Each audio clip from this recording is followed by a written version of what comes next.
دوستو آپ نے تو سنا ہی ہوگا نا، کامیاب مرد کے پیچھے عورت کا ہاتھ ہوتا ہے۔ ایک شخص تھا جس کو قرآن حفظ یاد نہیں کر پا رہا تھا۔ اس نے اپنی بیوی سے شکایت کی، بیگم قرآن یاد نہیں ہو رہا، میں کیا کروں؟ پھر کیا تھا، بیوی نے قسمیں کھا کر وعدہ کی کہ اگر آپ 1 سال کی مدت میں درمیان میں قرآن حفظ کر لیتے ہیں تو میں آپ کی دوسری شادی دلا دوں۔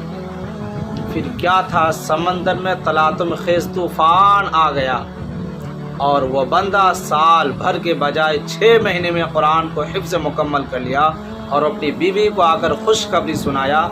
پھر کیا ہوا، بیوی نے کفارہ ادا کر کے قسمیں توڑ دی، اور اس طرح سے وہ شخص کامیاب حافظ قرآن بن گیا۔ یہ ہے کامیاب مرد کے پیچھے عورتوں کا ہاتھ۔